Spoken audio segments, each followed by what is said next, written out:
So here is our topic, one-dimensional bar element. Okay. Let's consider the linear elastic bar models. This model have assumptions as follows. First, we assume that the bar is geometrically straight or perfectly straight, okay? And then we also assume about the materials. We assume that the materials obeys Hooke's law perfectly. What does Hooke's law say?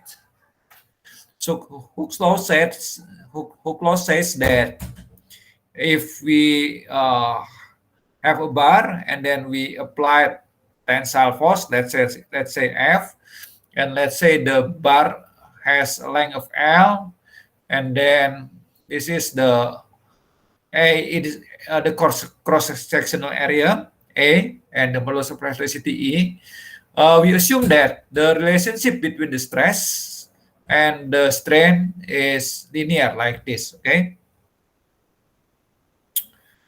Actually, in this case, what is force? Force is just, we may consider just the average force, okay, per unit area. And then what is epsilon? Epsilon is the strain. That's we may think of as the change in length divided by initial length. Okay, this is the change in length divided by change length. So this is E. E is the a kind of constants, a proportionality constants. We call this modulus of elasticity. Okay, so this is the relationship given by this formula. And if we plot the diagram, this is strain, this is stress. The diagram looks like this. Okay, both in tensile and compression, we assume that it's straight. Okay, always straight. It means in actual application, we assume that the stress is low enough, is far below the yielding stress for steel, for example. Okay, so it's this law is applicable for low stress. We know that when the stress high, if the material is ductile like steel, it will reach yield stress. We don't consider that. Okay. So that's the limitation of this model, of course. Okay. Regarding E, what is E?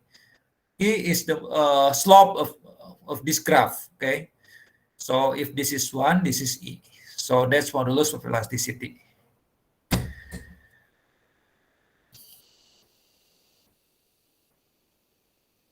Furthermore, we assume that the forces are applied on only at the ends of the bar here. Okay. Later, yes, we will consider also how about the effects of the force if we apply actually distributed along the bar. But for now, let's limit ourselves. Let's restrict ourselves to this problem. And we also assume that the bar only supports axial loading only. Okay. We know that in general, yes, bar or beam may resist bending, torsion, and shear. But we only we may consider that in this model that the dominant effect is axial loading only. Okay, so we don't consider other deformations, bending, torsion, and shear. That's the basic assumption of the bar. Okay.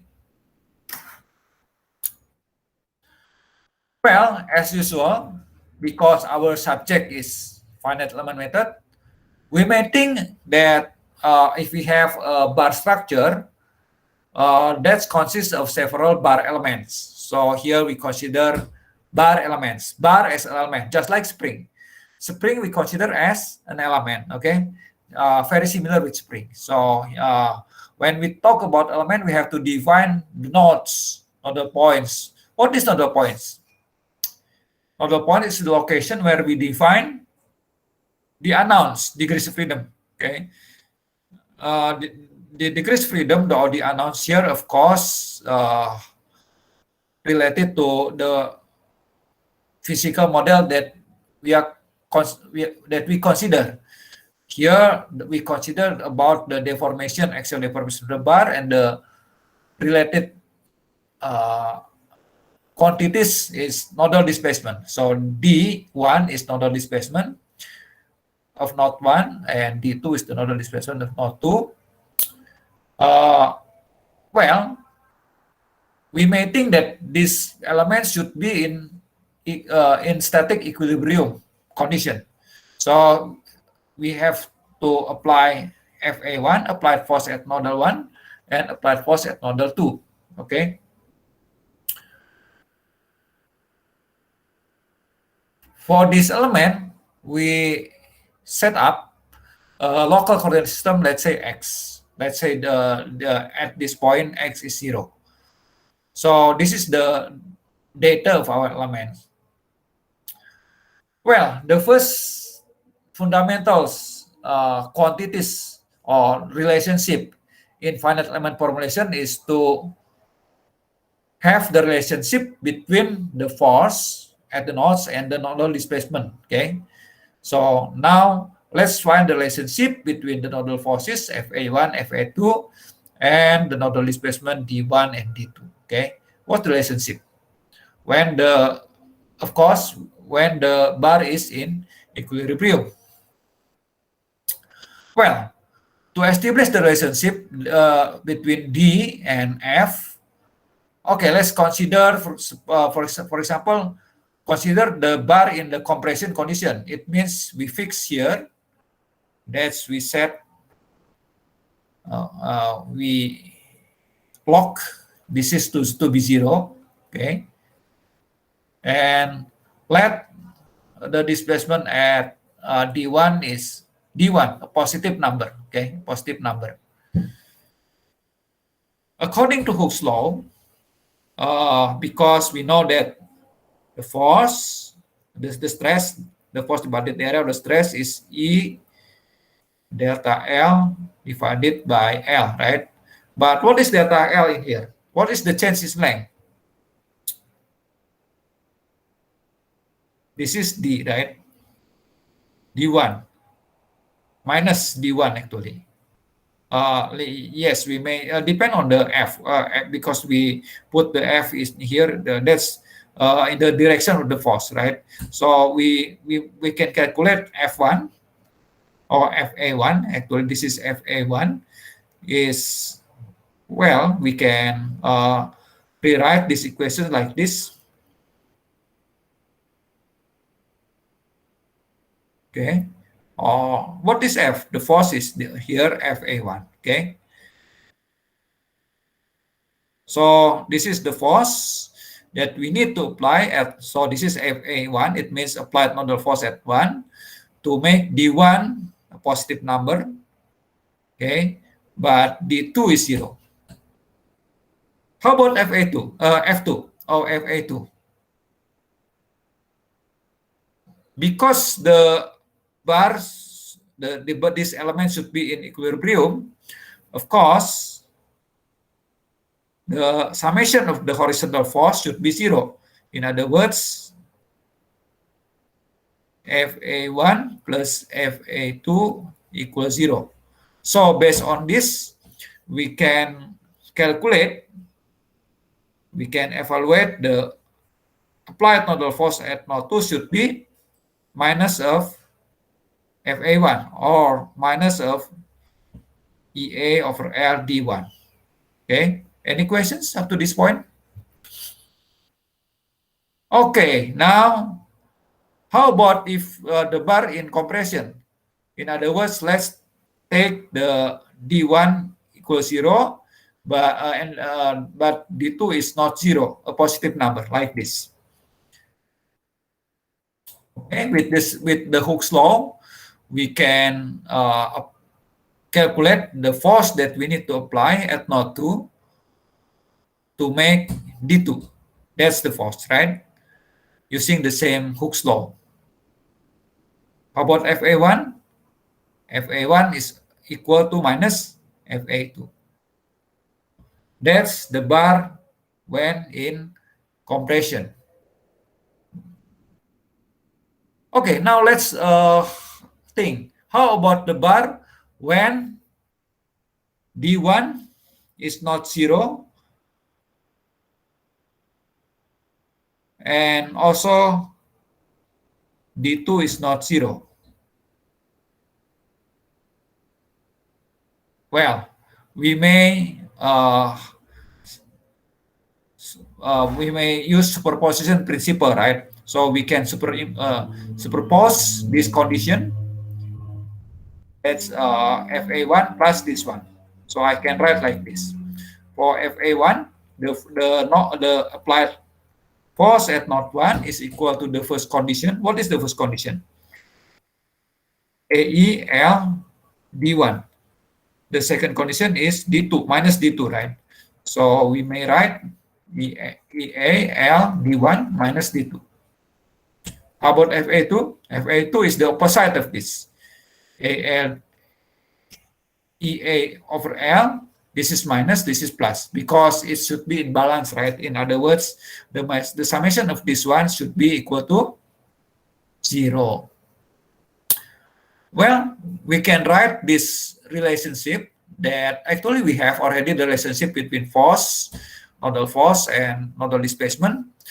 But let's write these two equations in matrix format like this. This is EA over L, 1, 1, minus 1, minus 1, D1, D2. This is applied nodal force. Or we may write briefly like this. This is the stiffness matrix. This is the, this is the nodal displacement vector. This is the applied nodal force. This format, of course, very similar with the spring element that we learned last week, right? Or 2 last weeks.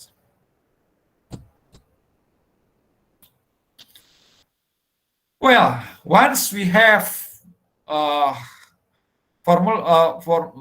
once we have the equation for the elements, let me write again here. So if we have element number E, we have this one, right? Okay, element number E. This is F number E. Sorry, this is D. And then this is F, A for element number E. We already have this. This is at the element level. Now we can use this formulation together with the directrix method to solve a bar structure problem like this, for example. Okay, for example, let's consider a bar like this.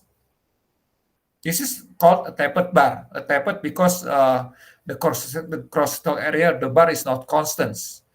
So this bar, let's say, have the cross-sectional area 3A0, 3A0 at the left end, and then becomes linearly distributed. Let's say the cross-sectional is linearly decreasing until it reaches A0 or A0, the cross-sectional area at the right end, A0. Let's say the length of the bar, LT, the total length, LT. And then given the load is F. So this bar is subjected to F here. So this is the given load. This is the unknown support reaction. Of course, we know that this should be minus F, right? But let it be as the result of the finite element computation later, okay? Well, to analyze a structure using finite element, we should define coordinate system. There are 2 coordinate systems. First, when we formulate the stiffness matrix atau stiffness equations, we use local coordinate system, right? Okay, here we use local coordinate system, this one.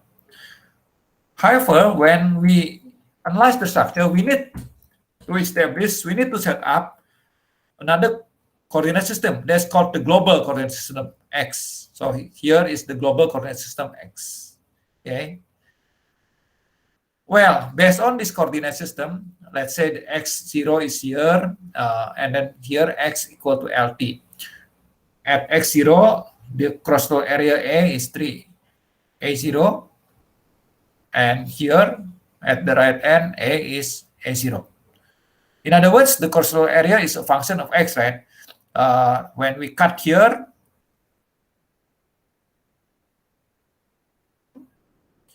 this is x. At the distance x from the left, we have cross-flow area A, a function of x. Can you express the function of x? The cross-flow area is a function of x. Yes, but for now, it's no need. Using finite element, we don't need to express analytically. Okay. What's the first step to analyze using finite element method?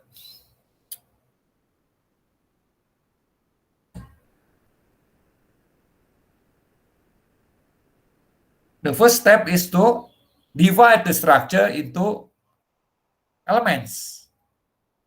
The elements that we formulated is prismatic. In other words, the cross-flow area constant. So, when we discretize, we should make simplification of the geometry, right?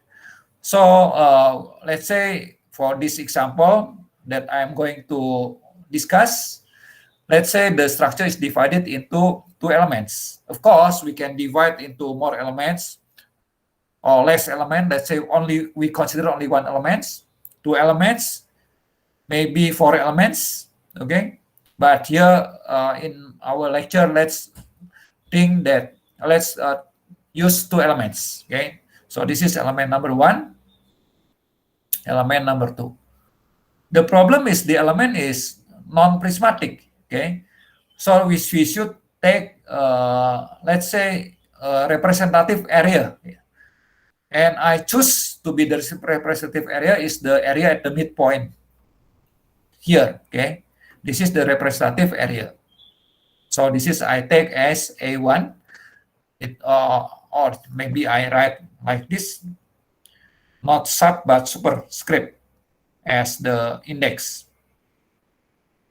Not sub but superscript. A1, it means the cross-flow area of element 1. This is not A square, but this is the area of cross-flow element number 2. Okay, so actually we will have like this. Okay, make it become 2 prismatic bars like this. Okay, any questions so far?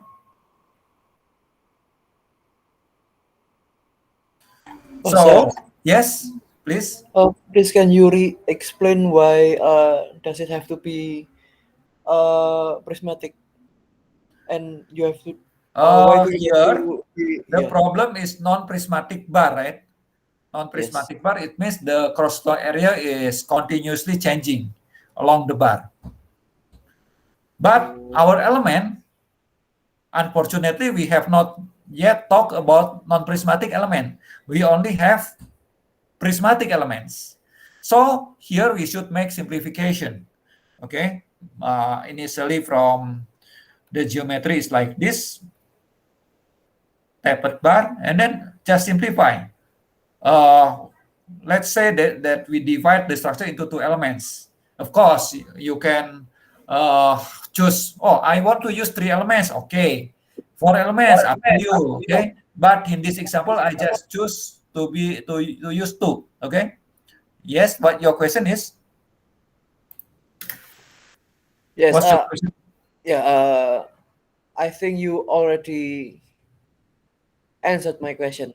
Okay, just up to you. Okay, in my book, you can read that in my book that I write, I discuss beginning from 1 element, 2 elements, 4 elements, complete. Okay, and can be easily used the software that I developed in my book. But here in my course, in my lecture, I just discussed for 2 elements. How about the cross-flow area of these elements? Because this is 3,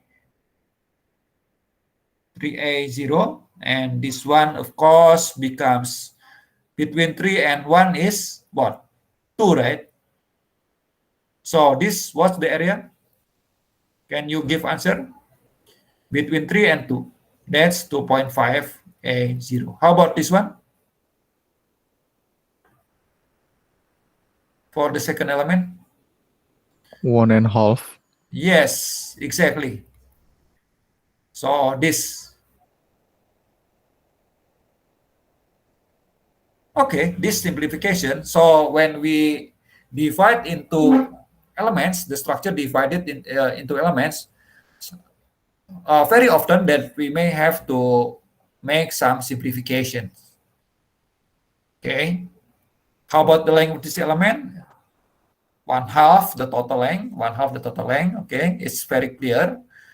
And then we should identify the degrees of freedom. Depend on whether we are going to use DSMA or DSMP. Okay. Here, I think I will use DSM. Okay, so in my example, I will use DSM, direct stiffness method with posteriori imposition of boundary condition. It means first I should remove this one without this one. It means I should take this as degrees of freedom. D1, D2, D3. Here in this picture, I use DSMA, but actually I use DSMP in my lecture, okay? This is in my book. I use DSMP in my book, but DSMA in my book, but here I use DSMP. Okay, so I remove first this one. Remove the spot. Well, in the direct stiffness method, as usual, we should calculate the stiffness equation for each element. For element number 1, we have this one, right? E, actually like this. E, the modulus plasticity of element number 1 times the cross-sectional area. The cross-sectional area is what? 2.5 A0 divided by the length, 0.5 LT. But 2.5 divided by 0.5 is 5. Okay, so that comes from this one. Is it clear? How about element number 2? This 1.5 divided by 0.5 is 3 E A0 divided by the total length. This is not K-square. This is the stiffness matrix for element number 2. Okay, the superscript here is not square, but it means just index for element number.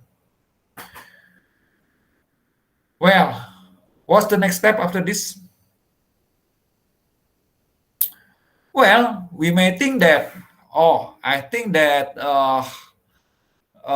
this element is just element number 1. The bar is consists of 2 elements, and I just put only element number 1 here. Okay, but without element number 2. If like this, what happened to the stiffness element? The structural stiffness matrix refer to the global degrees of freedom D1, D2, D3. It becomes like this, right? Following the M-code. Okay. I should write the M-code actually. I should write the M-code before. Okay. Don't forget, the easiest way to assemble is to write the M-code. Okay. Let me write where? Here. What's the M-code for this if we release this one? So we have this model. D1, D2, D3. The matrix that indicates the the relationship between the global degrees freedom, that's 1, 2, and 3, and the local degrees freedom, 1 and 2, that's called M-code. For element number 1, sorry. This is not not global degree spread, but element number 1, this one, what's the chord? That's D1, D2, right? Because this is element number 1, D1 connected to D1, global D1 to local 1, global 2 to 2 for element number 1. For element number 2, this one, the global the global D2 is connected to 1, right? Yes. Sorry. The local here for element number 2 is connected to 2. The local here is connected to 3. So this is the M chord. Without this, sorry. That's the M chord. Very easy, right? So we will only have here, of course, okay, for element number 1. For element number 2, we may think that, okay, we have structure, but only with bar 2. So this one, right? This is for the global stiffness matrix, but with only element 2. And then if we have total element 1 and element 2, of course, just sum them up. That's the direct stiffness method, right? The basic idea of the direct stiffness method. So this is the stiffness matrix of the element, of the structure, not element. The combination of element 1 and element 2, or the assemblage of the assembling of element 1 and element number 2. Please notice that this matrix have the size of, or the order of this matrix is 3 by 3. But if I ask you, how about the rank of this matrix? Can you think? What's the rank of this matrix?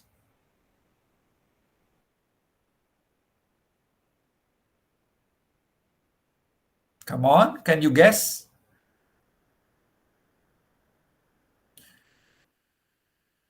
This is symmetric matrix. Yes, symmetric. And then how about the rank? What is the rank? The number of independent rows or independent columns. That I have already put the homework, right, about the rank, linear algebra. The rank of this matrix is only 2. Why? Because if you sum them, as just the easiest way to check is sum all the rows. Okay, here 0, here 0, here 0. What does it mean? It means we have 3 row vectors: 1, 2, 3. Let's say this is I say that this is R1, R2 is R3, right? 3 vectors. We may consider that matrix consists of vectors, row vectors and column vectors, as I said last week, right? And we have 3 vectors, but here R1 plus R2 plus R3 is clearly equal to 0 vector, okay? 0 vector. What does it mean?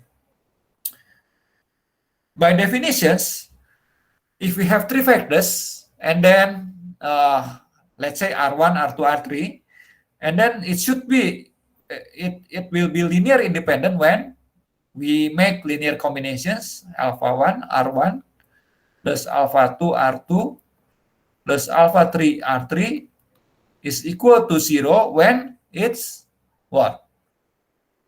There is no other solutions. There is no option other than alpha 1, alpha 2 should be 0. Right? Then the 3 vectors are linearly independent each other. But here we can write like this: 0 or 0 vector, or I may write 0 times something, right? So in other words, we have a number other than this one. What's the number? That's 1, right? Because if we take 1 plus 1 plus 1, that's also produce 0 vector. Okay. Okay, we have 1, 1, and 1. In other words, the 3 vectors is not linearly dependent. In other words, they are linearly dependent. If we remove one rows, for example, if we remove this one, these two will be independent. So the rank of this matrix should be 2. Okay. Why is the rank 2? We can think like this. This is another point of view. Well, when we construct this stiffness matrix, we remove the spot, right, on the left hand, because this is the SMP. We remove the spot. When we remove the spot, what happened to the bar? It can move like this. It contains rigid body motion. So that's the rigid body mode. Because of the rigid body mode, it becomes singular. So this is a singular matrix. Rank of K is equal to, in other words, K is singular. Okay?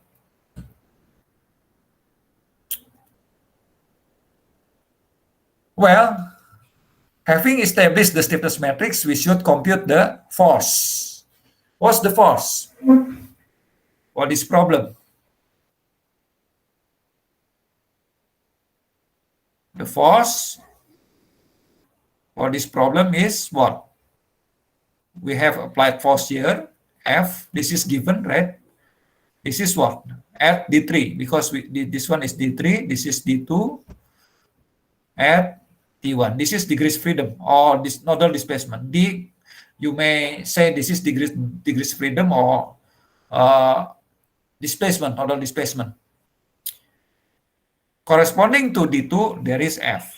How about this one? Corresponding to D1, there is reaction, H. This is announced. Unknown reaction, okay? S is unknown reaction. So, how to solve the equations? Because now we have the equation like this, right? K, D equals to F.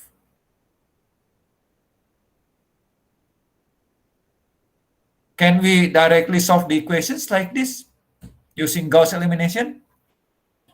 Can you give me answer?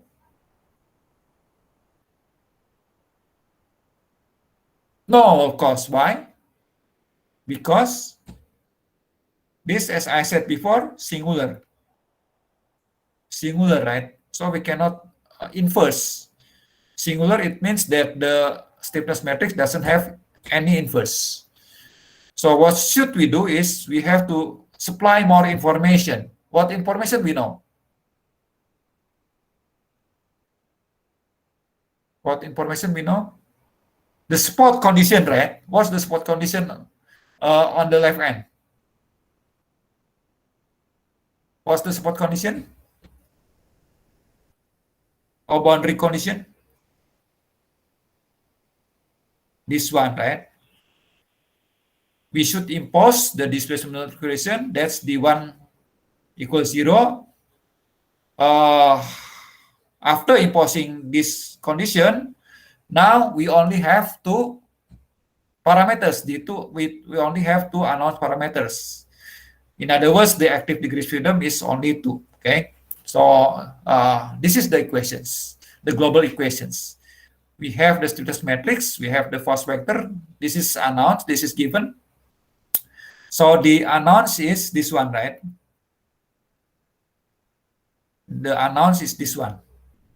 1, 2, and 3. How to solve this? You already know, right? Because this one is 0, we can multiply with the first column and remove the column and remove the rows. We not remove, actually we just consider first the last two rows, the second and the last rows. We consider the second and last rows becomes these equations. And then, is this singular?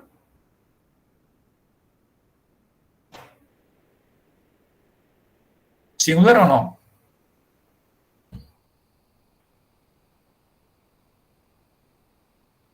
Come on, give me answer. Don't be quiet.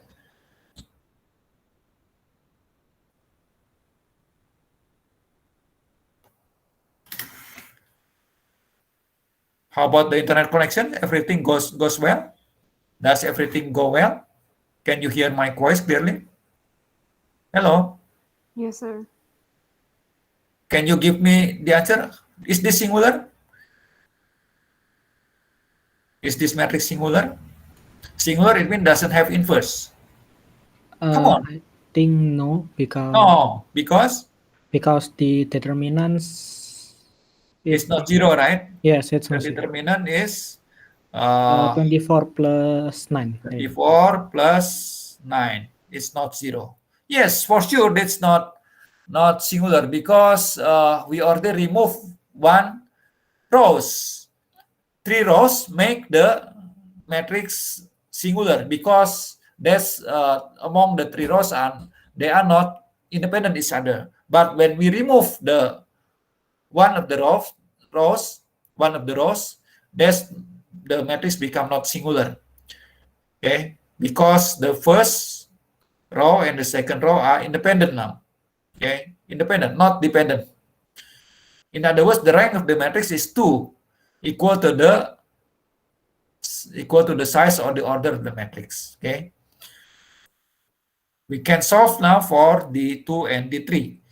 This is the solution. Using Gauss elimination or other method, we may obtain the solution like this: FLT EA0 or EA0 3/15, 8/15. So this is the nodal displacement. This is displacement at node 2 and 3. Once we know the displacement, how to compute the support reaction, we go back to the third row, right? We go back to this equation. And how about the third row? From the third row, what kind of information we have now? 0 times 0 is meaningless. Minus 3 D2 plus 3 D3 equals F. But we know already D2 and D3. Sorry, this is not. Oh, I mean not the third row. Sorry. The first row, the row that we delete before, not the third row. Sorry. Okay, from the first row, what information we may have? This is 5 times 0. It's trivial. This is minus 5 D2 minus 3 D3 equals H. This is unknowns. So we can calculate H from this one because now we already know D2 and D3. Okay, and this is the result, H. Okay, the result is minus F. Of course, this result is true because when we pull the right hand F, this should be minus F. Minus, it means to the left direction. Okay, so this is agree with the global equilibrium equations. Any question regarding how to obtain? Oh, but here minus 5 to no, not this one. Just like this one. 5 times 0 minus 5 times D2, 0 times D3. Okay, sorry. That's equal to H. So H, the support reaction is equal to minus 5 D2. Minus 5 D2, okay? Of course, including this one, right? Don't forget this one, this factor. EA0 over LT. EA0 over LT, D2 equal to H. But we already know D2 from here, or this one, right? The displacement not 2 is this one. 3/15 or 1/5. So from here, just plug in this, we get this one. Any questions? That's the SMP, right? The Dirichlet's method with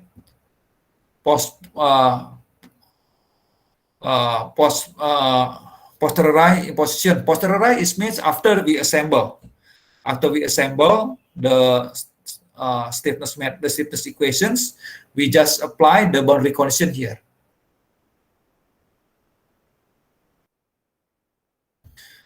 Well, what's the next after that? We get the displacement, but that's not the final, because what we want usually in structural analysis is the element forces, right? The element forces. How to get the element forces? How to obtain the element forces? From the global equation, we go back to local. So we have already the global equations, the global results. This is D1, D2, D3, and then we return to element by using the M-code information. So using M-code information,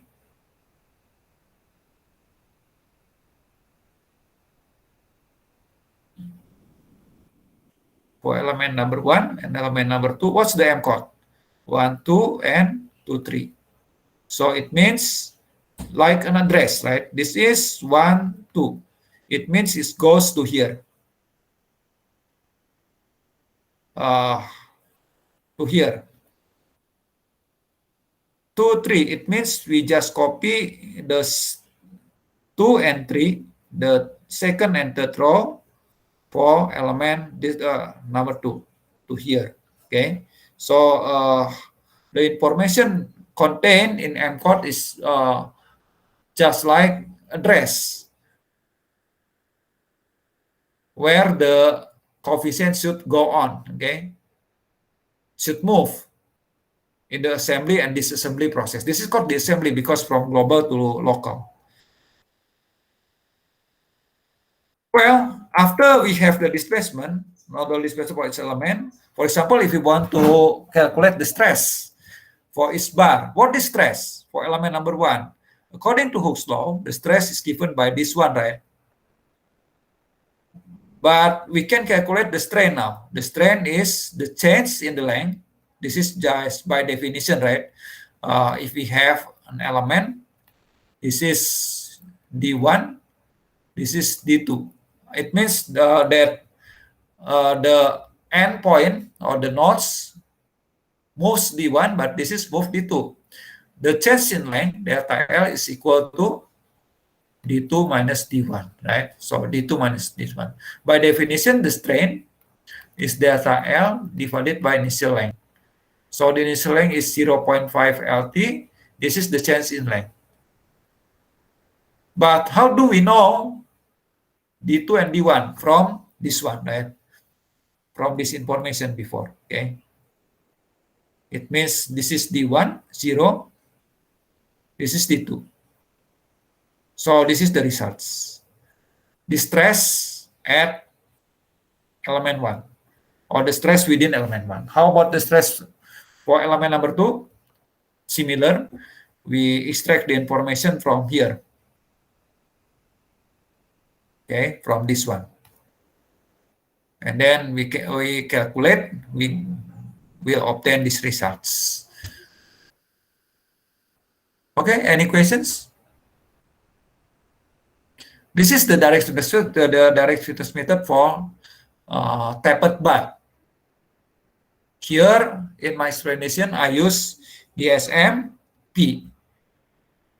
Also, I calculated using DSM-A, but not in here in my book. Okay, so it's complete each other, right? Completed each other.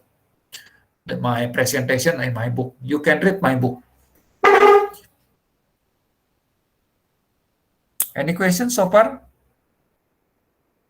regarding this calculation?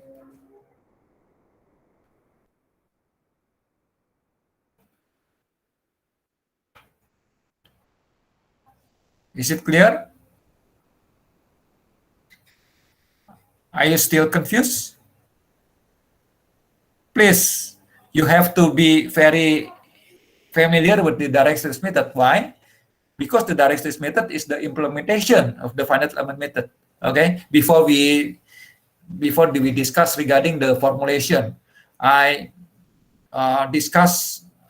give you a kind of training for understanding the direct series method. It's essential, very important. Okay, to understand the finite element method as a whole.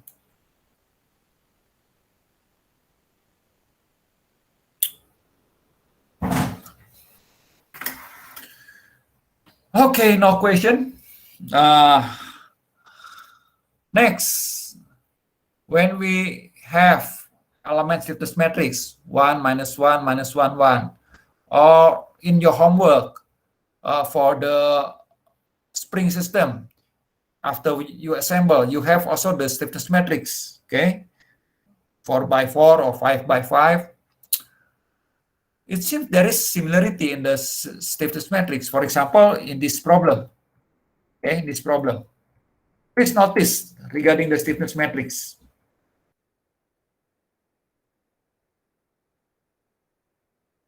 Of this from the SMP. It's always, for example, symmetric, okay? Symmetric. This is also symmetric. It's always the diagonal positive, or at least 0, okay? So let's discuss. Maybe there is a special, maybe that's the properties of this matrix. And yes, that's indeed the properties of this matrix, okay? So now I'm going to discuss furthermore regarding the interpretation or the meaning of the stiffness matrix and the properties of the stiffness matrix. Let's begin with the interpretation of the stiffness matrix. Okay, recall that when we derive the stiffness equations for this element, we obtain this one, right? And we call that this is stiffness matrix of the element, the bar element. This is the nodal displacement factor, or the factor of nodal displacement. It means the factor of degrees freedom, the announced, okay, T1, D2. This is the factors of applied nodal force. Yes, this is also announced, but later we can, in the assembly process, this we can remove, because what is FA actually? FA1 and FA2. It comes from the interaction with the neighboring elements. So when we assemble, this will be disappear because of the equilibrium is other, right? This is the stiffness matrix, okay? So we have these equations for the bar or for the spring element we consider so far. Just from this equation, can you give a definition? What is stiffness matrix? So if I ask you, what is stiffness matrix? Just from this equation. Simple definition. Come on, can you tell me? Just from these equations. If I ask you, what is stiffness matrix?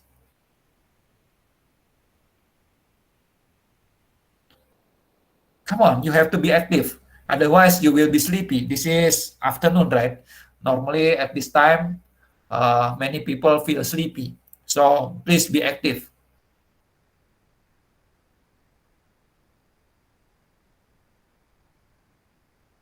Come on, come on. Why so quiet?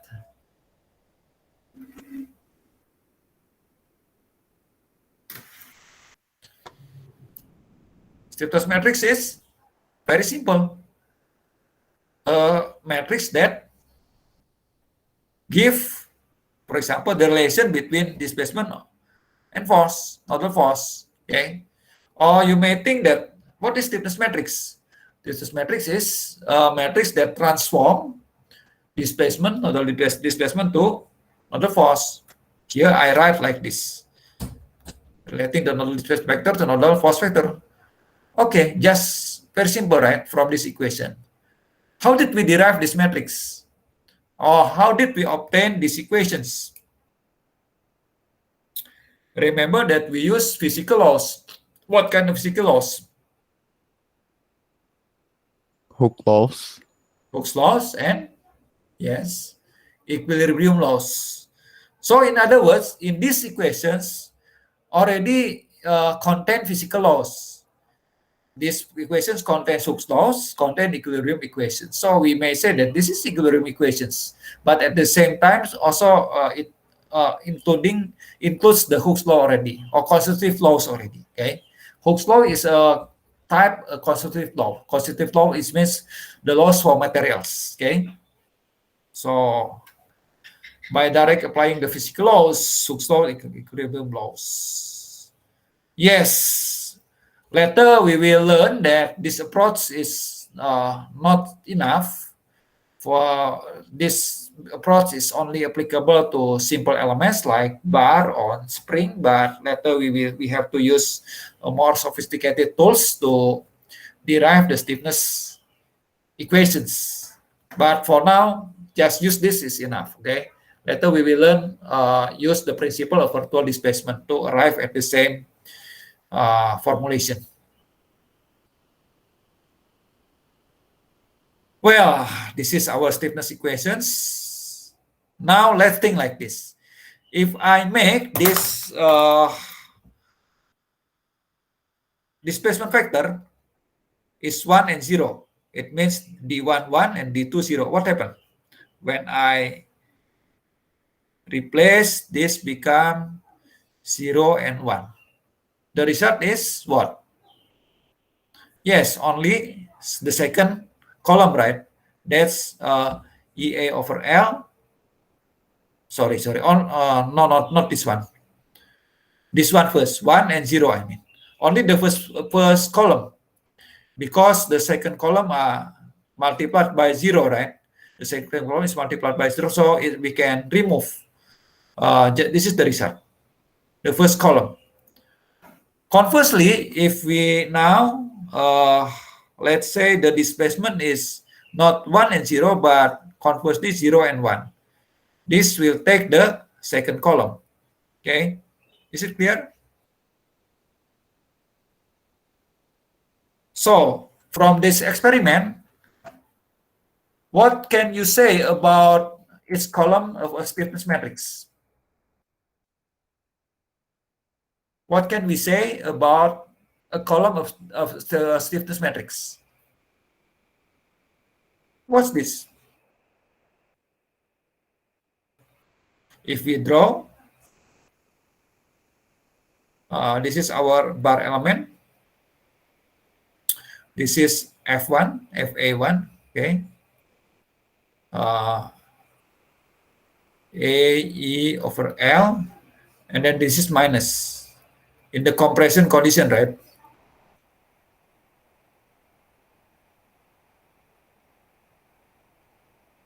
And how about this one?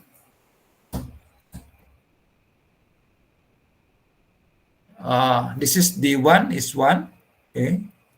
This is D2 is 0, as if like this. And then the second condition is what? This is 1, this is 0. The force is AE over L, this is AE over L. So can you say something about its column of the stiffness matrix from this experiment? We can say that the column of stiffness matrix is a vector of what? Loads. Like this, a vector of loads. This is force. That we need to apply, for example, this. A vector of force or set of force that we need to apply at the nodes in order to make the displacement at the corresponding degrees freedom 1, other 0. Agree?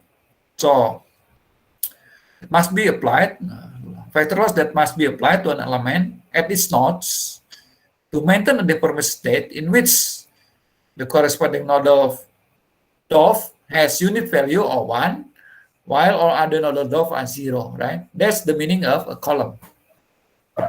Well, my example is very simple example, but this principle is actually applicable for general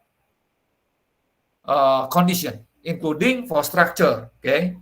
For structural stiffness matrix. Let me give example. Well, I take the example from the Barthes books, but this is not bar, this is beam. Okay, this is beam. But as an example, for the meaning of its column of stiffness matrix is fine. Okay, this is beam. Let's say by a method, whether finite element or others, we have this relationship. This is the stiffness matrix. This is the nodal displacement, the deflection, U1, U2, U3, U4. But test use U for deflection. In my lecture, I use D. So this is, in my lecture, I write as D, okay? The same, just differentiable, okay? This is a kind of stiffness matrix. Okay, is it clear? This is, for example, we have this. Either by finite element method or others, we don't know. Just we have this. My question is, what the meaning of each column? For example, this one, this one, this one, this one. What's the meaning of each column? What the interpretation we can have for each column of this stiffness matrix? Here's the questions.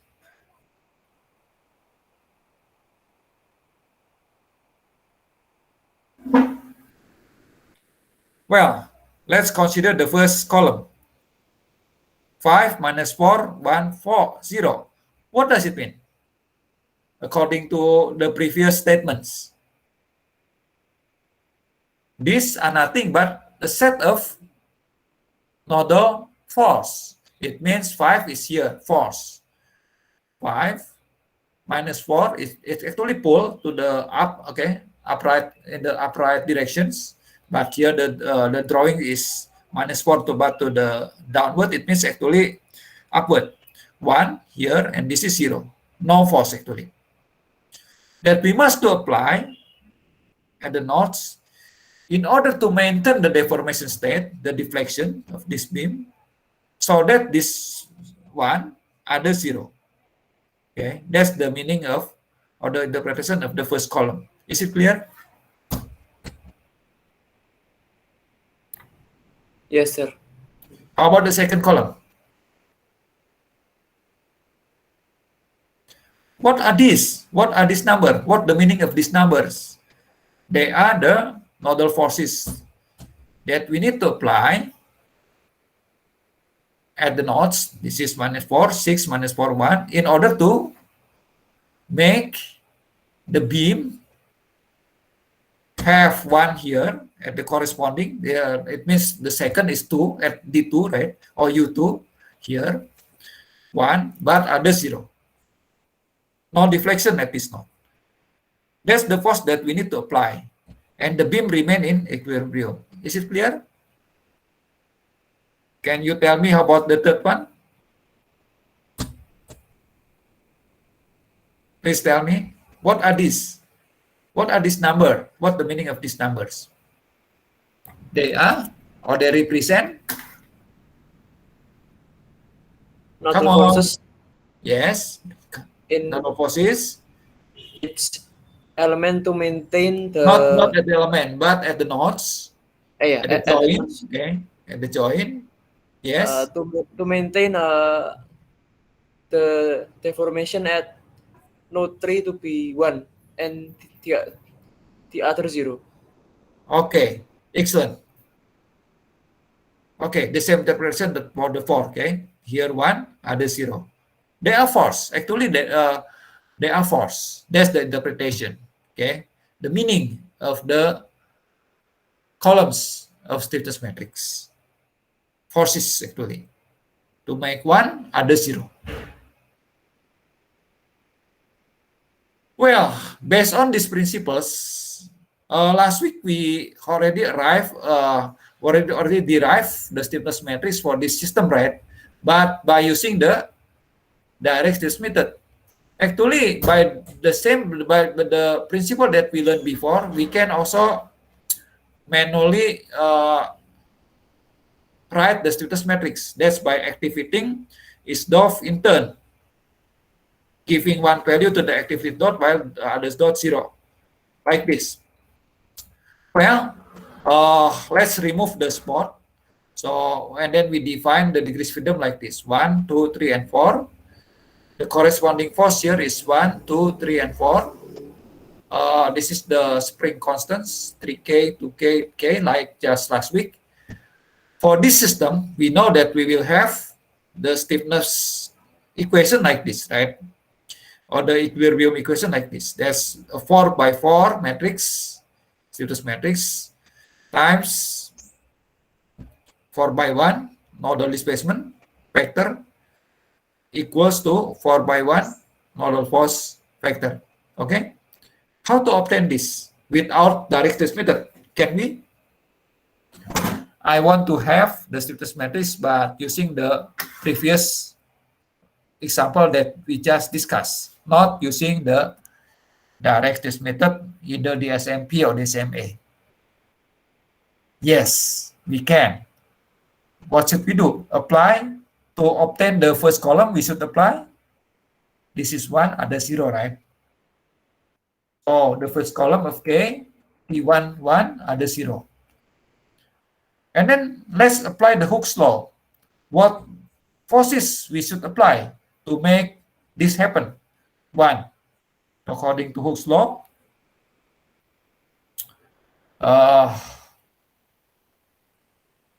the displacement, because this we fix, right? We fix. In other words, D2 is equal to 0. Just consider this spring.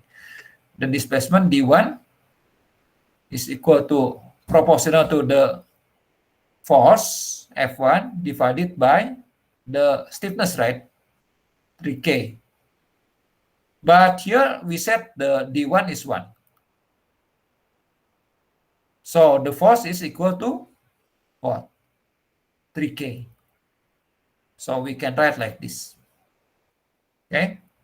Is it clear? How about the force at Node 2 or F2? Because we don't want this to move. In other words, we want this D2 is equal 0. This become a kind of support reaction. We have to balance this force. In other words, this will be like this. In other words, F2 will be minus 3K. Okay, because we don't have any stretching of the second spring, the force will be 0 for F3 and also F4 because this spring doesn't have any deformation, so the force will be 0. So the first column of the stiffness matrix will be this one. Okay, K11. This is the first column. K21, K31, K41. Okay. Any questions? So now we have the first column of the stiffness matrix. How about the second column? What should we apply?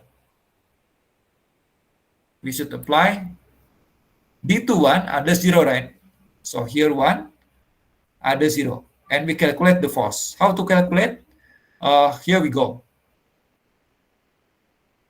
D1 equals 0, we imagine this is fixed, okay? Because this is D1 equals 0. This is D2 equal to 1.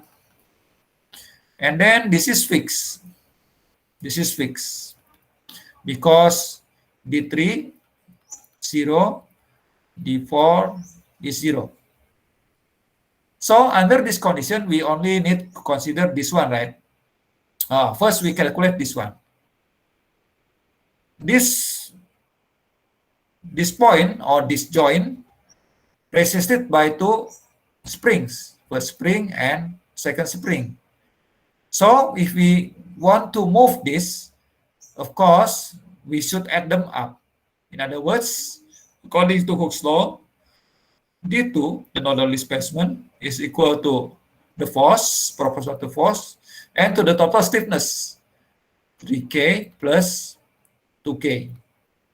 But D2 is 1, right? So, in other words, F2 should be 5K. Once we know this, what the contribution of this spring? That's 3K, right? Because we should balance this force. We have, this is 5K, but 5K is, comes from this 3 and comes from this 2. So we should have this force to balance this force. This is 3K. This will be 2K. In other words, for F1 is minus 3K, F3 minus 2K, and for the 4 is 0 because the spring doesn't move at all, doesn't have any deformation. Is it clear? So what are these? This nothing but the second column, okay? Second column for the stiffness matrix. And then we go on to the third column, fourth column with the same principle. I didn't, and I will not explain here, but this is the final result. You can do by yourself as your practice, okay? Practice by yourself. So this is the stiffness matrix. In other words, we can obtain the stiffness matrix by applying for each degrees freedom 1 and others 0, and then calculate the balancing force.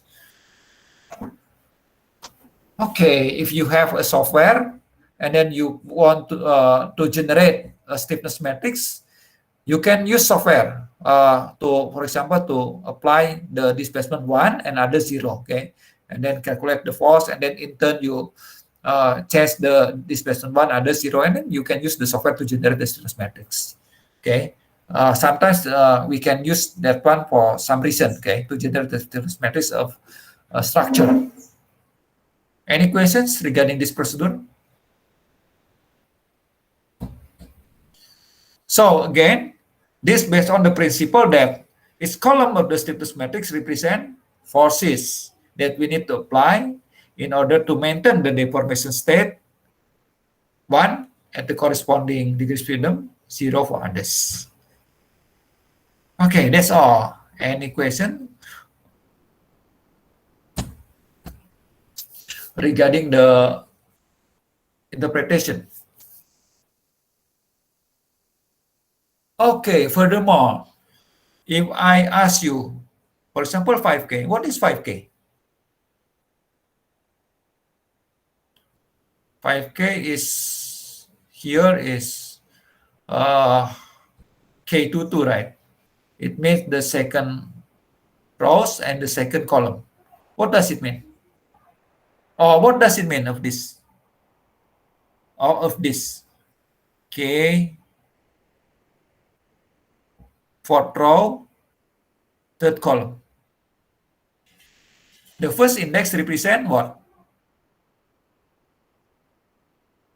The location of the force. This is force, right? The location at North 4. The second index represent the degrees freedom where it's 1. Okay, so this is the degrees freedom D. This is the force. Is it clear? So I write like this. It can be observed from the example that Kij, what is Kij? The coefficient, right? The coefficient of the stiffness matrix is the force corresponding or state with the degrees freedom number I in the deformation state in which the nodal depth number J has unit value, while the rest are 0, of course. Okay. So in conclusion, its coefficient of the stiffness matrix represent another force actually. Okay. Given by another force at which nodes, given on which degrees freedom, given by the first index. In what deformation state, given by the second index. Okay, so that's the interpretation or the meaning of the coefficient of stiffness matrix. Any questions so far regarding the meaning?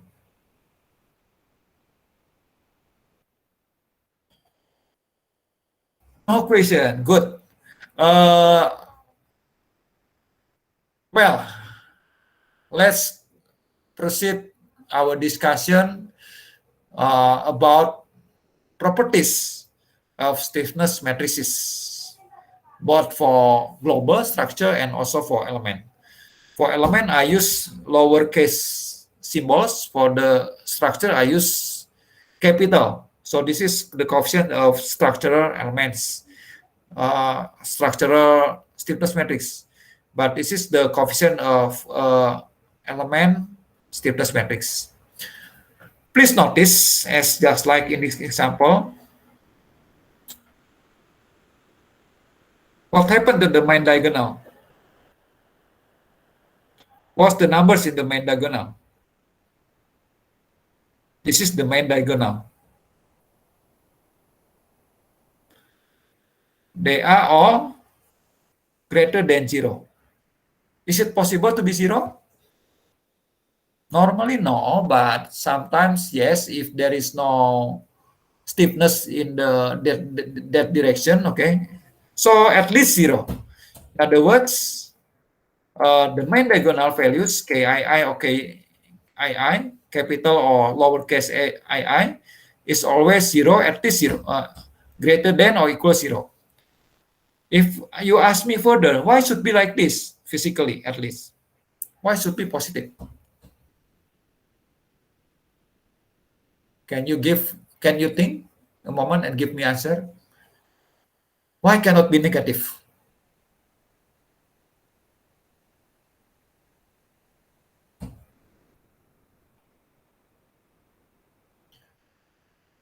In other words, if you compute a stiffness matrix and then your results give negative diagonal, it means your computation should be wrong, must be something wrong with your computation, right? But why should be positive? Come on. Please think. Okay, let me guide you. What's the meaning of the stiffness matrix? What's the meaning of KII? For example, that's the force, what? That we need to apply in the direction of I, right? For example, this direction. The force that we need to apply in this direction. This is I direction. In order to make the I directions 1 and positive. The question is, if I apply the force to this direction, is it possible that this knot moves to here physically? No, right? It's impossible. I apply a force to the left. This will be moved to the left, of course, if the structure is stable. Okay. So this is because physically unreasonable, nonsense, okay, that a single load in a given direction would produce a displacement in opposite direction. I apply the force in this direction. Of course, this should be moved in the same direction, okay? It's impossible to move in the opposite direction. That's the reason, the physical reason for stable structures. If the structure is unstable, of course, it's possible negative. It means I put here, but the structure move here. That's unstable, right? Second, please notice. Again, how about this stiffness matrix? It's symmetric. Why? Because this equal to this one. This equal to this. This one equal to this. In other words, Kij equal to Ji. This called symmetric matrix. Or in other words, K equals to K transpose. Okay, that's symmetric matrix. But if I ask you furthermore, why a stiffness matrix should be symmetric? Is it by accident? Or no? Or there is something more fundamental? At least for structural mechanics, in the area of structural mechanics.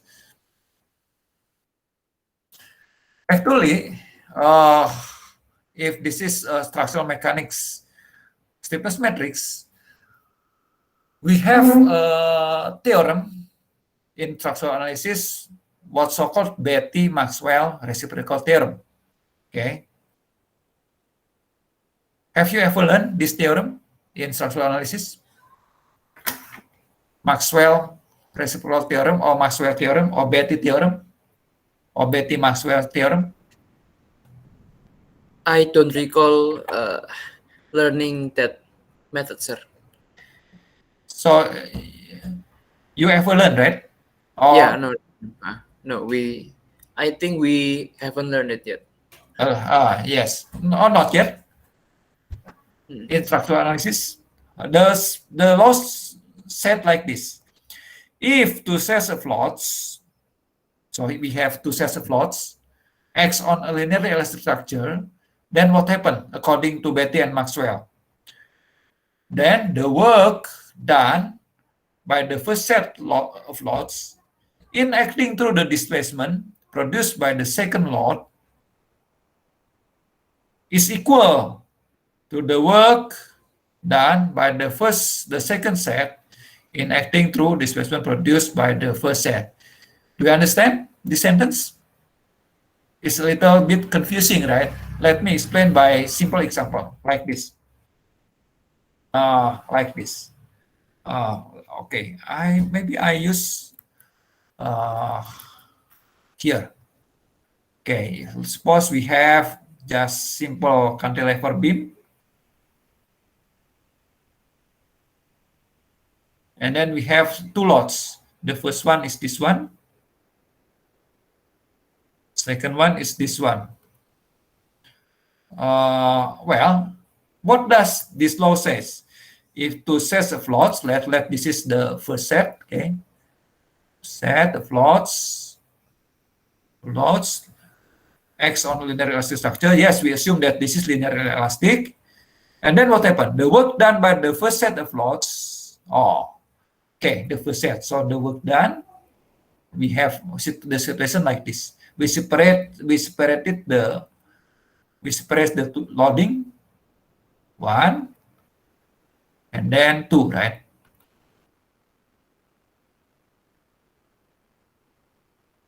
And then because of the first load, we have deflection. Okay, let's say here call delta 1 due to F1. Here delta at location number 2 due to load number 1. Okay. Here we also have deflection. This is called delta at location 2 due to 2. This is the delta at location 1 due to this one. Okay. Let's use this symbol. According to Maxwell-Betti laws, the work done by the first set of lots, so by this one, okay. What is the work? Work is equal to the first work, okay. The first situation is F1 times in acting through the displacement produced by the second, okay, this is produced by the second, in acting through delta 2, 1, that's the work. Work is force times displacement is equal to this work like this. Work, we have the second work done by the second set, it means F2, in acting through displacement produced by the set, okay, in acting through this one. Sorry, this is 1, 2, I mean F1, 1, 2, 1, 2. I mean I multiply with this one. F2 equal to delta 2, 1. This is cos Betti-Maxwell laws. Okay, this should be equal. Okay, in other words, F1 delta 1, 2 is equal to F2 delta 2, 1. Okay, according to Betti-Maxwell's laws. Do you understand now? Have you ever learned this? Remember? No, or haven't? Maybe structural analysis too? So. Yes? I don't think so, sir. Oh, you don't think so? Betti-Maxwell laws, unfortunately. So we can prove using this theorem. We accept this theorem is true, right? We accept that this is true. If we accept this theorem is true, so let's prove that We don't know that's symmetric or no, but let's prove. Suppose now we have two sets of lots, F1 and F2, okay, on a structure.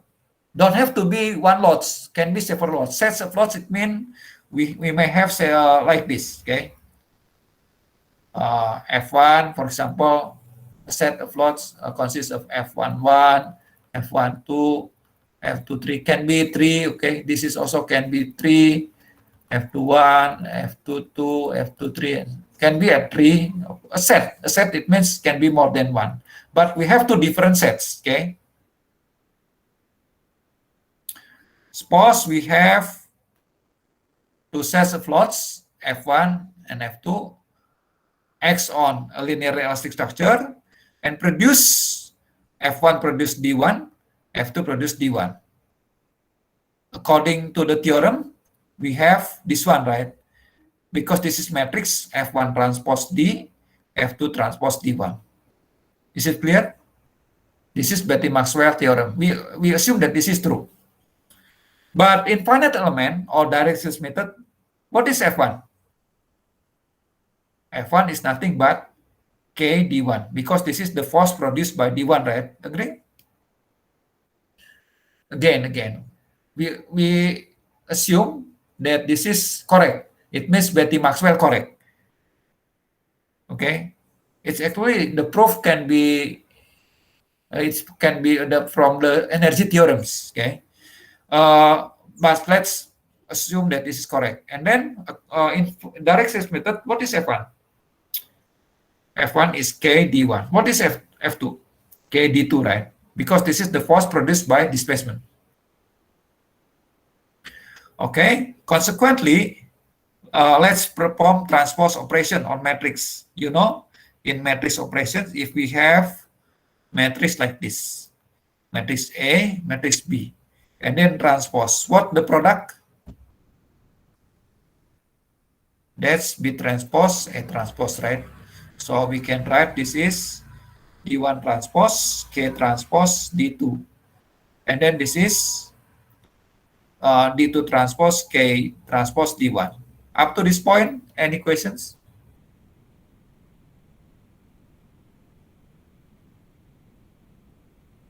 Sir, sorry. So it can be only applied if there are only two set of loads. Cannot be more than two. Yes, we want to prove the symmetry of the stiffness matrix. Use Betti-Maxwell.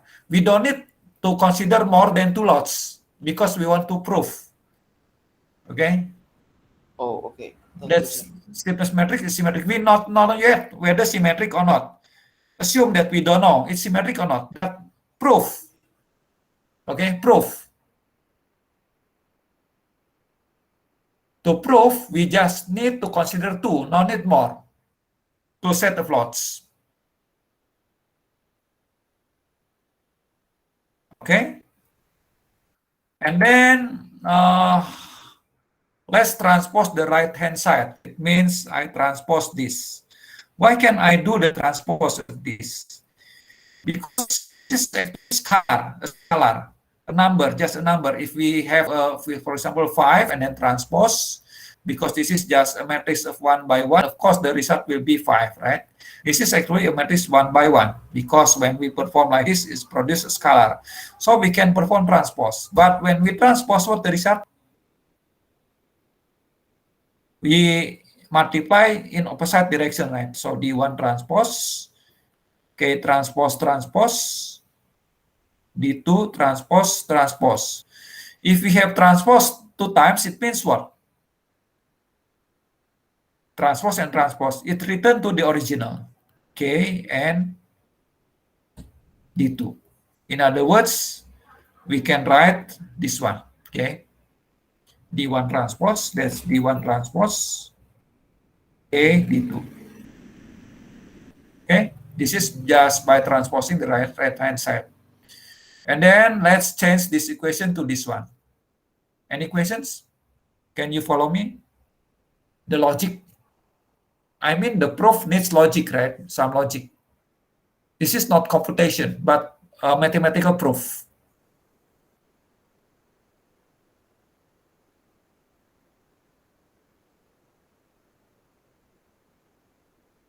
No question? Okay. So, but we know for sure that these factors and these factors is not zero. Why? Because we have applied force. When we have non-zero applied force, we have non-zero factor, displacement factor, right? Because this is non-zero and this is non-zero, what should be zero? This one should be zero. This, it means what? K transpose equal to K. In other words, K is symmetric. That's proof. Quod erat demonstrandum in Latin language, okay? Quod erat demonstrandum. It's proven already. It's shown already. So, it's not by accident that our result is always symmetric.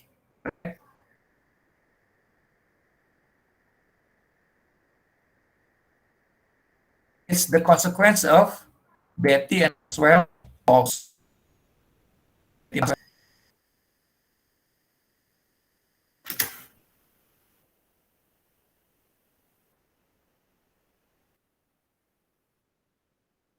Okay, another matrix, another properties. I mean, for the stiffness matrix. For example, if I ask you about this stiffness matrix resulting from the SMP, what can you say about this matrix aside from positive diagonal and symmetric? If you have these equations,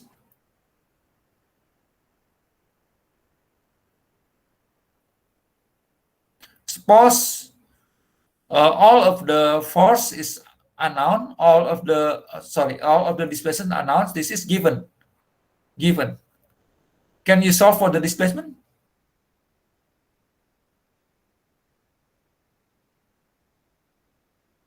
Suppose again, this we already know what we know.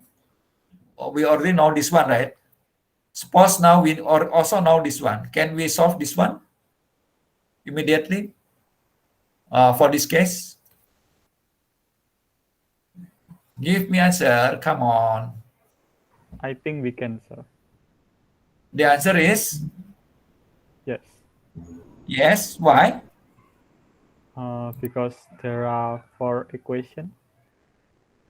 You should check the rank. Okay, you should see whether the K is singular or no. If singular, of course, we cannot, right? And indeed, K is singular here. Why? Check the rank. How to check the rank? Just sum them up. This is 0. This is also 0. This 0.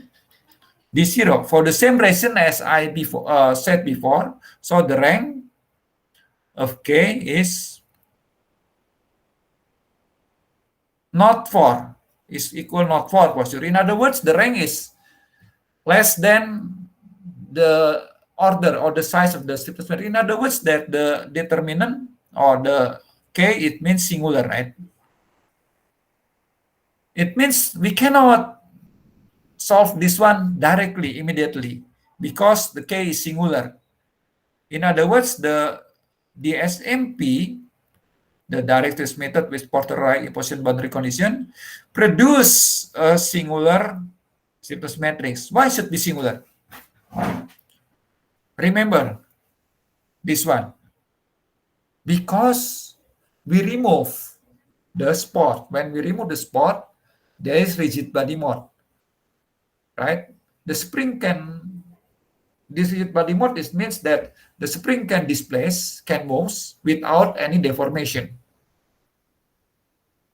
Without any change of the spring. Any relative displacement of the spring.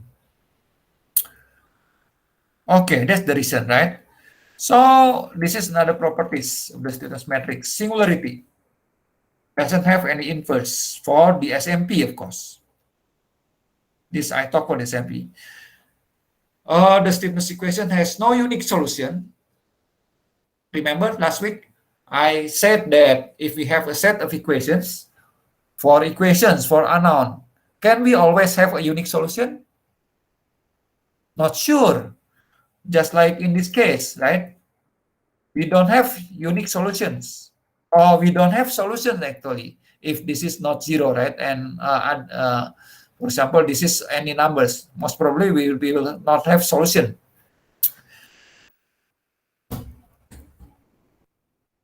Because the element or structure has no spot, as in the quest spot, okay, can undergo rigid body motion, just like the spring, like this, in 1D, right? In 1D, we only have one rigid body mode, we call rigid body mode, possible rigid body motion, okay? But in 2D, 2D space, we will have 3, 1, 2, and 3 rotation, okay? And in 3D, we will have 6 possible rigid body modes: X, Y, Z, and rotation about X, Y, and Z, okay? Remember, when we remove the spot, the stiffness matrix becomes singular. Of course, this will not happen to the DSM-8. For the DSM-8, we don't remove the spot, right, at the very beginning, because this is a priori boundary imposition of boundary condition. It means at the very beginning, we already imposed the boundary condition. The stiffness matrix will not be singular. We can directly solve the equations, right? So just like, I don't have example yet. Okay, that's singular, okay? Well, if something happen like this for a structure, for example, we have a stiffness matrix for a structure. The spots are already enough, the number of spots. And then when we check the stiffness matrix, it remains singular. It means that there is something wrong with that structure. There is some instability, okay? Instability of mechanism. What is stability? For example, a displaced mode that rigid, not rigid body motion, but produce no strain energy. It means zero energy modes. We call this is zero energy modes. Zero energy modes, it means there is another modes that makes the stiffness matrix singular, okay? It's dangerous. So if you check your software, for example, you ran SAP 2000, and then there is warning, matrix is singular. Please, you have to fix your structure. It's dangerous because it means your structure is unstable, okay? SAP 2000 is based on the finite element method. They always check whether the system is singular or not, or near to singular. That's the third properties of the stiffness matrix. Okay, for global structural stiffness matrix, yes, our stiffness matrix is just, maybe this is not very big, but imagine in practice. In practice, we may have more than 1,000 degrees freedom, for example, okay? It means the stiffness matrix is very large, 1,000 by 1,000. But most probably, in the 1,000 stiffness 1,000 by 1,000 matrix, only some non-zeros. That's called sparse, okay? Sparsity. Sparse because it contains many zero. Okay? That's the properties of this matrix. Tend to be sparse if the stiffness matrix is very big. So here's a practical finite element structure may have thousands of degrees freedom, and more than 99% of the coefficients in its stiffness matrix may be zero. That's called sparseness. Well, any questions? That's some properties of the stiffness matrix. Positive main diagonal, and then symmetric, singular if we remove the spot, no if we keep the spot properly, okay? If the stiffness matrix become bigger, structural stiffness matrix, not the element, of course, is tend to be sparse. It means contain many zeros inside. And the last example, the last properties, I mean, of this matrix. For the DSMA, okay, or the DSMP, I mean, an element without spot, okay, DSMP, and also for the element, because the stiffness matrix is the stiffness matrix are for the structure or elements without any spots, the K will be positive semi-definite. What is positive definite? Positive semi-definite means, remember, last week we learned about positive semi-definite, right? It means if you have a matrix, A, symmetric matrix, just like stiffness matrix, and then we multiply by X, and then X transpose, we can guarantee that that it's always positive. We said that it's positive definite. Semi if it's also possible to be zero. Okay. Here, of course, not XD. So the structural stiffness matrix is positive semi-definite because if we multiply with D on the right and on the left, the transpose, we can make sure that it always greater than zero or at least zero, both for structure and element. But if we consider only the active degrees freedom, or in other words, we already put the spot, we can sure enough that it's positive definite. So this is the important properties of the stiffness matrix, is positive definite for stable structures. Okay. If you ask me further, why should be positive definite? Actually, we will learn later that this format is actually 1/2 of the strain energy of the structure, and the strain energy of a stable structure is always positive. So that's the reason why a stiffness matrix is always positive definite, because it's connected to the strain energy absorbed by the structure.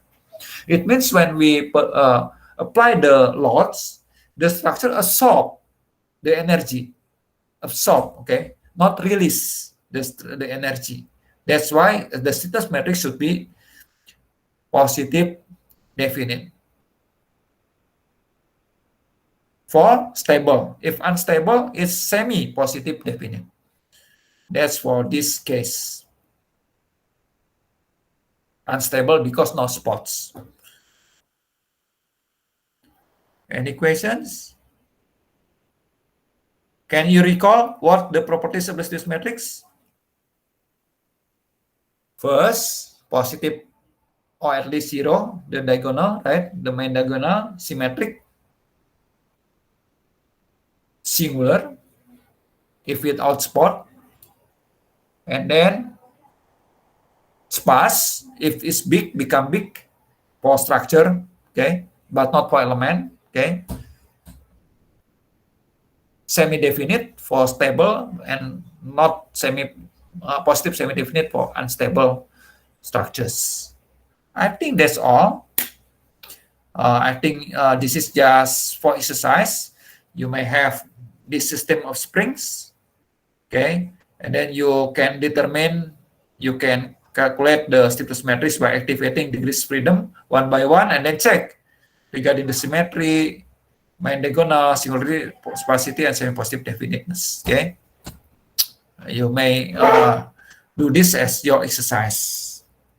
Any questions?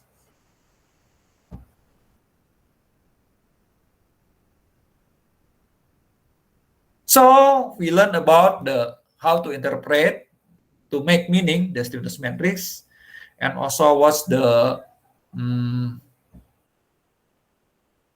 properties of the stiffness matrix. Let me take rest a moment. And Miss Angeline, is it correct? Please go fill in the attendance list, okay? While I will take rest a moment. Okay, If you have any questions, please.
you have your homework already, right? And the deadline will be next week. So please start think about it. Please learn about linear algebra because that's the concept. In order to understand the properties of this matrix, you need to learn the concept of linear algebra.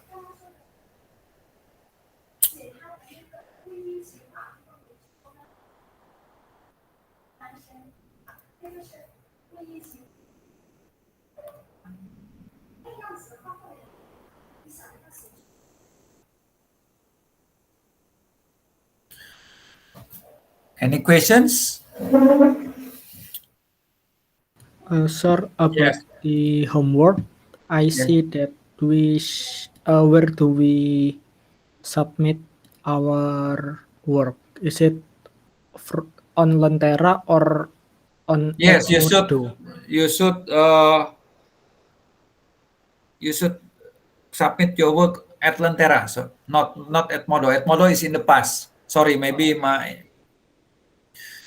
writing is not correct, right? At Lentera. Okay, thank you.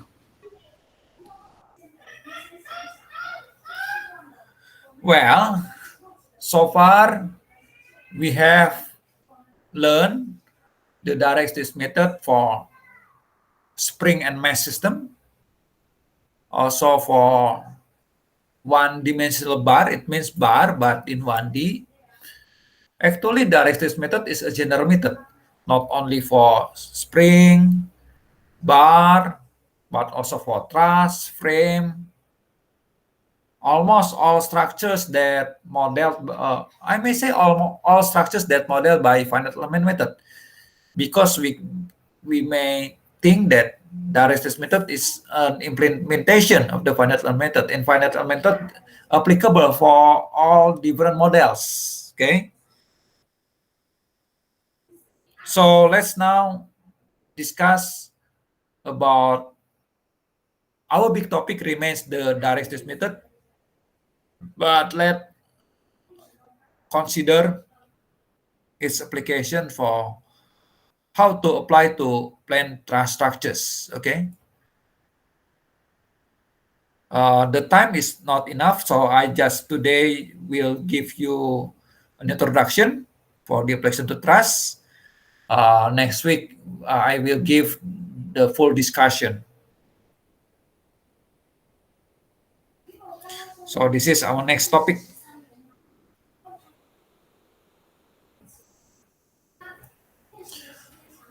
Plane truss structures. What is truss?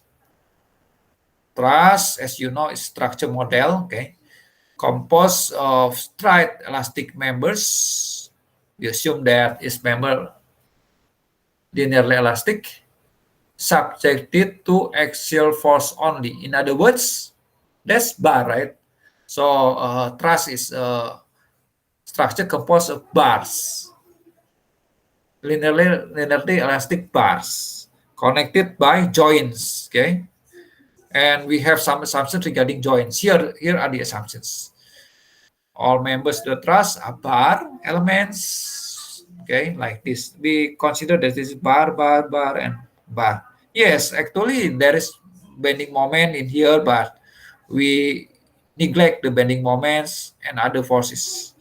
We only consider the axial force. And then we also assume the pin joints, pin flexural joints. In pin disjoint, we assume in our model is pin. That's actually not fully represent the reality, but a kind of simplification to make our computation simple. Because we know that in reality, maybe the joints are connected by some bolts, right, and have some resistance to moments, but we assume that there's pins. That's the model, simplification, mathematical models, right? And furthermore, we assume that the external force acts only at the joints. So we assume that in here. Of course, that's also not very accurate representation of the reality, but it's fine. Here, just example of the simple example of the truss. Actually, this is the picture of the roof of my house actually, and this is, you know, where is it? It's roof of the Galaxy Mall. This is use ball joint connection. The picture that I take in the roof of Galaxy Mall. Okay, there's truss, space truss. This is plain truss. Okay, we begin with plain truss. Well, as usual, for performing the direct sequence method, we set up the coordinate system, Cartesian x and y. Okay, we should establish, we can put anywhere, here, up to you. I put here just for example. And then for each elements or for each members, we set up local coordinate system. So always in finite element, we define at least two coordinate system. One is global, that's capital X, capital Y. The others are local. Okay. For bar, we just need to define x1, x2 like this. So this is coordinate 1, coordinate 2. Actually, this is bar. Truss consists of bars oriented into this space. The orientation is given by theta. So this is the angle of, and we give the numbers for each nodes, numerical numbers 1, 2, and 3, for example. Of course, up to you. Regarding the numbering is up to you, right? It's free. Up to you. But here in my example, 1, 2, 3. And then gives also the labels for the element. This is element number 1, this is element number 2, as usual, okay? And then we can choose whether to use DSM-A or DSM-P. Here, for example, if I choose to use DSM-P, what is DSM-P? Direct test method with posteriori position of boundary conditions. This is boundary conditions. We can remove first. It means we will apply the boundary conditions, but later on, okay? That's DSM-P. Later, posteriori, it means post, after. Post, it means after. After what? After we assemble the stiffness equation.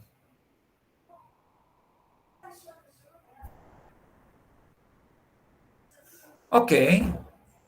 For 2D truss, for its nodes, there are two components of displacement, D1, D2. At node 2, we have two components, 3 and 4. At node 3, 5 and 6.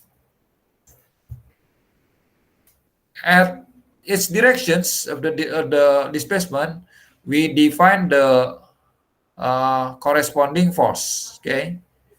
FR1, FR2. Why should be R1, R2? Because this is spot reaction, right? Announced spot reactions. This also announced spot reactions. So the R is announced, but A, it means given applied forces. Given applied forces, okay? So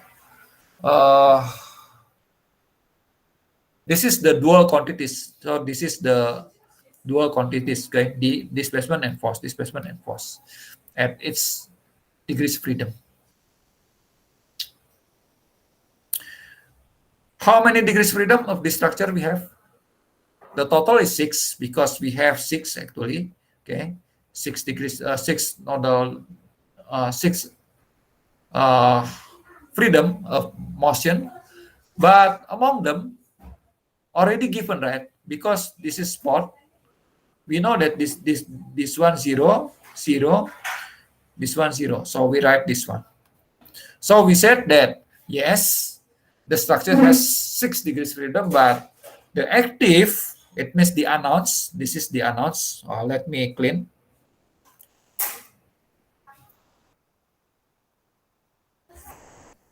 Clean the picture. The announced is this one. So the active are 2.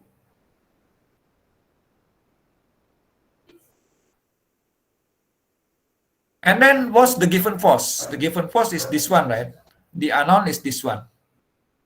This is announced. So, what's the problem?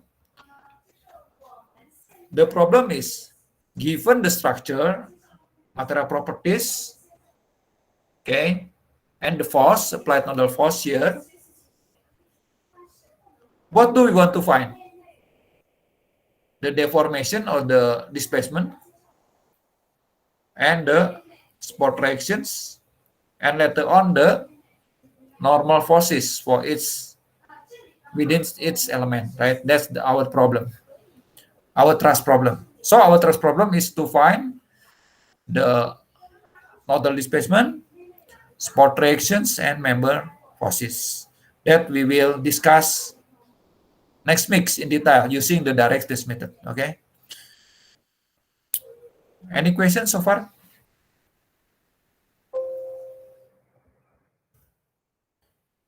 Oh, so far so good.